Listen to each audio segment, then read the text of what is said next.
Digestion அதாவது செரிமானம் தொடர்பான பிரச்சனைகள் இருக்குன்னா என்னவே நம்ம வந்து எந்த ஒர்க்குமே பண்ண முடியாத மாதிரி இருக்கும். சிலர் வந்து சாப்பிட்ட உடனே சொல்லுவாங்க, வயிறு ரொம்ப உப்புசமா இருக்கு, பசியே எடுக்கல, எவ்வளவு நேரம் தான் நான் வந்து சாப்பிடாமலே இருக்கிறது, ஸோ பசி எடுக்க மாட்டேங்குது. அதே மாதிரி இந்த பிரச்சனை நிறைய குழந்தைகளுக்கும் இருக்கும். ஸோ குழந்தைகளுக்கு வந்து பார்த்தோம்னா பசியின்மை இருந்துக்கிட்டே இருக்கும்.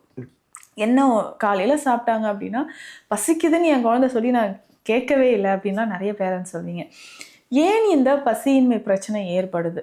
இதனால நமக்கு என்னென்ன பாதிப்புகள் ஏற்படும்? பசியின்மை இருந்துச்சுன்னா நம்ம சரியான அளவுக்கு ஒரு ஹெல்த்தியான ஃபுட் எடுத்தால் தான் நம்ம உடல் வந்து ஆரோக்கியமாக இருக்கும்.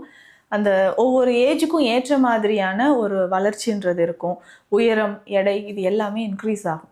நம்ம ஃபுட் எடுக்காமல் சாப்பிடாமல் இருக்கிறதுனால இந்த பிரச்சனைகள் வந்து இன்னும் அதிகமாயிட்டே போகுதுன்னு சொன்னால், அந்த வயதிற்கு ஏற்ற மாதிரியான அந்த உடல் எடை வளர்ச்சி இல்லாமல் இருக்கும்.